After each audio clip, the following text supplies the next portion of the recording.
ఆగో గీడేం చేస్తాను ఏం చెప్తానా దొండకాయలు తింటారా కాదే సరే కానీ మొన్న కన్నిగాని బడిలా కన్నిగాడు పాట పాడినాక తల్లిదండ్రులు రావాలి స్టేజ్ మీద మాట్లాడాలని నిన్ను పిలిస్తే అక్కడ పోయినాక మైక్ పట్టుకొని ఎందుకు ఏడ్చినావు గదా గదికి ఇప్పుడు గుర్తొచ్చిందా ఏడిపచ్చింది ఏడ్చిన ఎందుకు ఏడ్చినావు కన్యానికి కష్టపడి పాట నేర్పించినా నా కష్టానికి తగ్గ ప్రతిఫలం దొరికిందని ఏడ్చినావా ఏ కాదే కాదా మరి ఎందుకు ఏడ్చినావు ఇగో స్టేజ్ కింద లడ్డూలు మస్తాలు నేను లైన్ కట్టినా అర్ధగంట సేపు లైన్ కట్టినాక లడ్డూలు ఇచ్చే సమయానికే తల్లిదండ్రులు రావాలన్నారు అందువల్ల నేను స్టేజ్ ఎక్కి మైక్ పట్టుకుంటే నాకు ఏడిపోతాను ఆ లడ్డూలు అయిపోతాయేమన్నా అని ఓషిని పాడబడ్డాక లడ్డుల కోసం ఏడ్చినావా నేను ఎందుకో అనుకున్నా మరి ఏం చేయాలి స్టేజ్ మీద గంటగానే పెడిచి లడ్డూలు కడిగిపోయే వరకు ఆ లడ్డూలు అన్నీ అయిపోయినాయి లేనే లేకపోయా ఒక్క లడ్డు కూడా దక్కపోయా అంతసేపు లైన్ కడితే అవును నీకు 10 గల పెళ్లి చూపులు అయితే ఏ పిల్లని నచ్చలేదట కదా నన్ను చూడంగా నేను నచ్చింది అని చెప్పినవట కదా నేను అంత అందంగా ఉన్నానా అందం ఎక్కడిది నచ్చుడు ఎక్కడిది నేను నిన్ను చూసి చేసుకోలే మన పెళ్లి చూపులు అప్పుడు నువ్వు సోఫా మీద కూర్చున్నావు కదా ఆ పక్కపొంటి డోలు ఉన్నది ఆ డోలు చూసి చేసుకున్నా నిన్ను అదేంది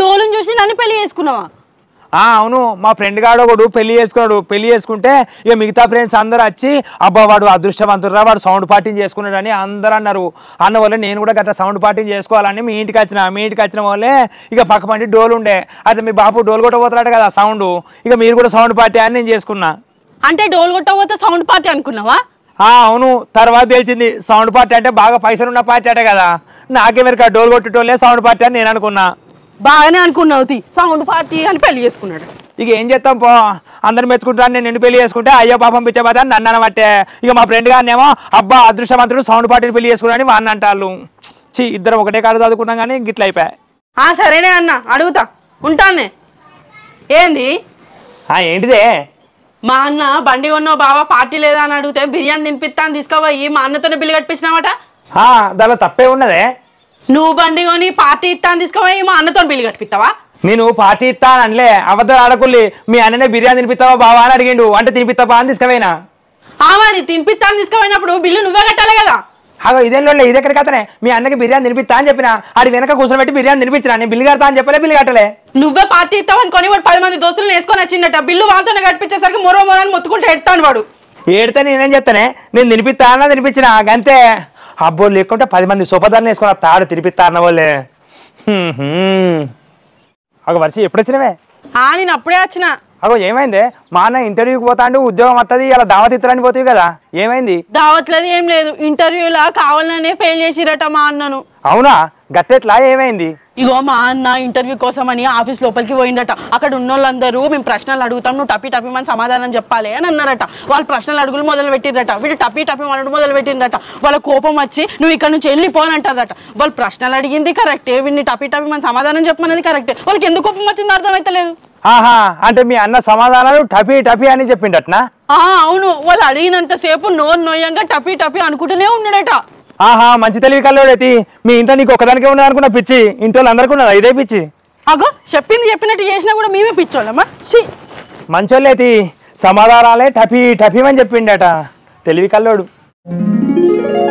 ఇగో ఈ దేవక్కలు దేవునికి ఎత్తారట తినడానికి పిలిచిండ్రు తినరాపో ఏ దేవక్కోలే మొన్న సమ్మక్కకి అయితే తినరాలేదా గా దేవక్కోలే వాళ్ళ నేను పోను వాళ్ళ ఇంటికైతే అసలు పోను ఏమైంది సమ్మక్కకి ఎత్తే పిలిచామని చెప్పి తినత్తివి ఇప్పుడేమైంది పోనంటాను అప్పుడు పోయినప్పుడు బంతిలో కూర్చున్న వాళ్ళే అందరు కూరేసుకుంటా నా దేవక్క ఇగో కూర ఎట్లయింది అన్నయ్య అని నన్ను అడిగిన వాళ్ళే మసాలాలు మంచిగా ఉన్నాయి మసాలాలు చేయబట్టే కూరకు అన్నం వచ్చింది మంచిగా అనిపిస్తుంది కమ్మగా ఉన్నది అన్న వాళ్ళు ఏం చేసింది నాకు ఓన్లీ మసాలే వేసింది అందరికేమో ముక్కలు వేసుకుంటూ పోతుంది ఇక నేను మసాలా నేను సపరేట్ వచ్చినాయి కాతికి నేను పోవాలి ఎందుకు మరి కూర మంచిగా ఉన్నదా అంటే మంచిగా ఉన్నది అని అంటే అయిపోవు కదా మసాలాలు ఎత్తనే అందం వచ్చింది గసాలు ఎత్తనే అందం వచ్చింది అంటే మసాలా వేసి పెట్టిరు ఇంకా నయంతి కొత్తిమీర కారం మంచిగా ఉన్నది అని అంటే ఆ పచ్చి కొత్తిమీర తెచ్చి ఎండు కారపొడి పోసి పెడతారు అబ్బో ఇంకా అనాలనుకున్నా కారపొడి ఘాటుగా మంచుకున్నదని ఇంకా నయం అనలే ఇక నువ్వే పోవే ఇక తినడానికి నేనే పోతా నేను పోను ఇదివరకు ఒకసారి వాళ్ళ ఇంటికి తినడానికి పోయినప్పుడు పచ్చిమిరపకాయలు వేసుడు ఏబట్టి కూర కమ్మ ఉన్నది అని అంటే ఆ తినే పళ్ళం పక్కకు పెట్టి పచ్చిమిరపకాయలతో అన్నం పెట్టారు ఏదైనా మంచిగా ఉన్నది అనపాపం వాళ్ళ ఇంటికి పోతే మరి అట్లాంటి కాడికి నన్ను పోమంటా నావే ఇక ఎటు పోలేదు ఇంత అన్నం పెట్టు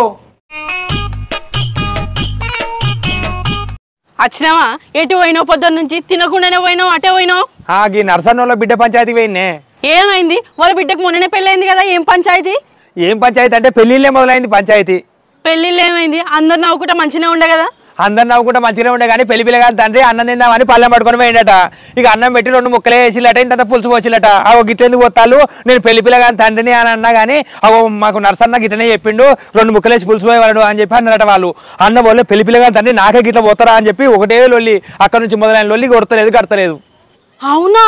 అవునే, పిల్లగాని తండ్రి అత్తే ఒక 2 ముక్కలు ఎక్కువ ఏమన్నా అయిపో, ఇప్పుడు విడాకులు లాగా వచ్చింది కథ.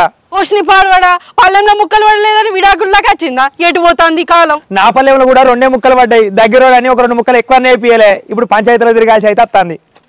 ఇగో వర్షి, ఈ శ్రీనివాసు 200 ఇవ్వాలి, రాసి పెట్టే. రాత్రిదే. అవును, నువ్వు బడికి పోతే చదవర్థం కాక చదువుకోలేదా? ఏ కాదే, మా సార్కు చదువు సరిగా చెప్పరాక చదువుకోలే. అదేంది, మీ సార్కే చదువు సరిగా చెప్పరాలేదా?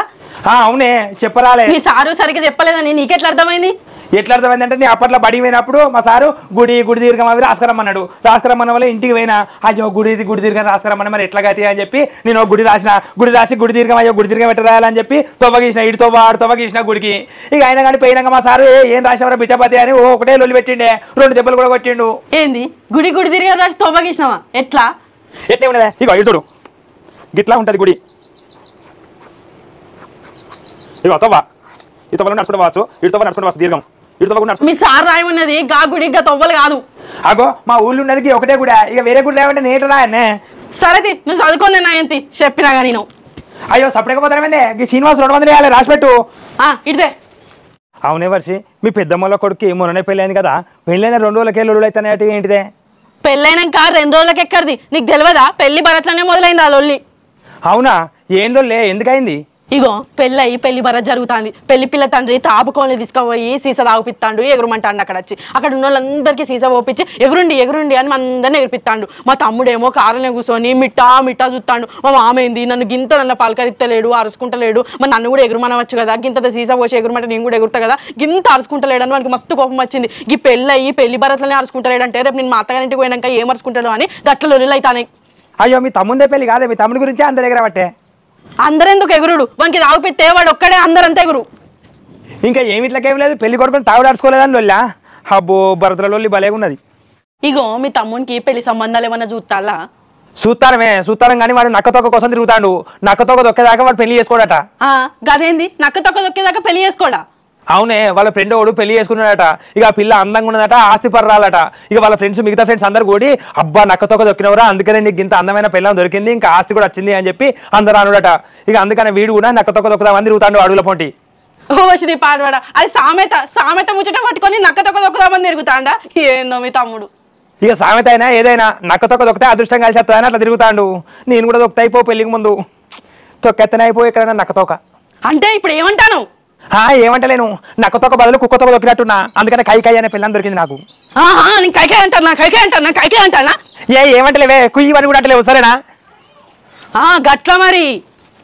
అవును, నిన్న మా అన్నను ఇంటర్వ్యూకి పోకుండా చేసినవాట కదా, ఏమో పిచ్చి పిచ్చి ప్రశ్నలు అడిగి. మనకి ఏ ప్రశ్నలు అడిగినా సమాధానం తెలుస్తలేదు, ఇంటర్వ్యూకి పోతారానే ఉద్యోగం కొట్టడానికి. అంటే చదువుకున్నాను కన్నా నీకే బాధేసా? తెలుసు, తెలితేనే అడిగితే ప్రశ్నలు. మీ అన్నగారు దానిలో ఒక్కదాని కూడా సమాధానం చెప్పలే. అవునా? ఏం ప్రశ్నలు అవి?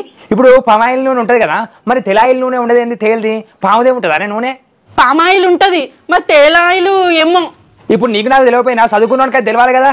ఇంకా అదే కాదు, ఇప్పుడు ఎవరన్నా పలకరింపు అంటారు, మరి పుస్తకరింపు అని ఎందుకన్నారు? పుస్తకరింపు అని పలుకున్నది కాబట్టి పలకరింపు అంటారా? మరి పుస్తకరింపు గురించి చెప్పలేదా మా తమ్ముడు? ఏడే చెప్తాండే, దేనికి సమాధానం చెప్తలేడు. అవునా? ఇంకేం అడిగినావు? ఇప్పుడు మా సుట్టరికం కావాల సుట్టరికం అని అంటాం, మరి బీడీ రికం సిగరెట్ రికం అని ఎందుకనం? గది అడిగితే సమాధానమే లేదు మీ అన్న దగ్గర. అయ్యో, ఏం తెలివందే ఇంటర్వ్యూకి పోయి ఉద్యోగం తెచ్చుకుంటాను అనుకుంటాను. మా అన్న నీకు తెలివి బాగున్నది, మా అన్నకు ఉద్యోగం వచ్చేటట్టు నువ్వే చేయాలి. గంతగానం చదివిపిత్రి ఏం లాభం? ఆఖరికి మీ ఇంటి బరువు బాధ్యతలు కూడా తెలివికరంగా నేనే పోయన్నా. బుచ్చపతి, నువ్వెంత తెలివికల్లోనివిరా, తెలివి బాగున్నది నాకు.